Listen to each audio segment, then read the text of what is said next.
ছুটির দিনগুলো অন্য দিনের থেকে একটু আলাদাই হয়। সকালবেলা দেরিতে ঘুম থেকে ওঠা, বসে বসে আরাম করে চা খাওয়া, উফ কি ভালোই না লাগে এই দুটো দিন আমার। শনিবারটা তো বেশি করে ভালো লাগে, কারণ রবিবারও ছুটি, আর শনিবারটা তো একটা ল্যাদ দিন। হ্যাঁ, কাজ তো অবশ্যই থাকে, অন্য দিনের তুলনায় একটু তো আলাদা। সপ্তাহে দুটো দিনের জন্য অপেক্ষা করে থাকি। শুক্রবার রাত্রিরে ঘুমটা যে কী ভালো হয়, সকাল সকাল দেরিতে উঠে গরম গরম চা দিয়ে দিনটা শুরু করলাম।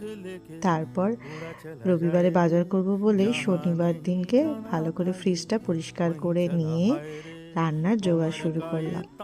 শনিবার মাংস তো করতেই হবে, তো ফ্রিজটা পরিষ্কার করলাম, কি কি আনতে হবে কি আনবো না। এমনিতেও সারা সপ্তাহে টুকটাক করে বাজার করতেই থাকি, আর মাঝে মাঝে একটু রবিবারও দুজনে মিলে, মানে হাজব্যান্ড ওয়াইফ দুজনে বাজার করবো, ওটাও বেশ ভালো লাগে। ফ্রিজটা ভালো করে পরিষ্কার করে নিলাম।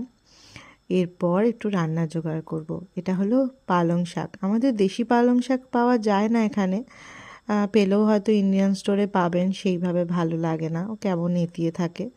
এটা হলো এখানকার পালং শাক, ওই বন পালং বলতে পারেন। তো পালং শাক করব, আর একটু চিকেন করব। পালং শাকগুলো কেটে নিলাম। আমি বটি দিয়ে একদমই পারি না, আর এখানে বটিও নেই আমার কাছে, তো ছুরি দিয়েই যতটা কাটা যায়। তারপর চিকেনটা ভালো করে ম্যারিনেট করে সুন্দর করে চিকেনের একটা পাতলা ঝোল করলাম, একটু হালকা হবে।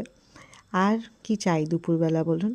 সারাদিনে খাওয়া দাওয়া করে যখন একটু ফ্রি হলাম, একটু ভালো রোদ পড়েছে, সারাদিন মেঘলা হলো, দুপুরের পর ভালোই রোদ ছিল কিছুক্ষণের জন্য, তো একটু ভালো করে গাছের যত্ন করলাম, ব্যাস এইভাবেই দিনটা কেটে গেল।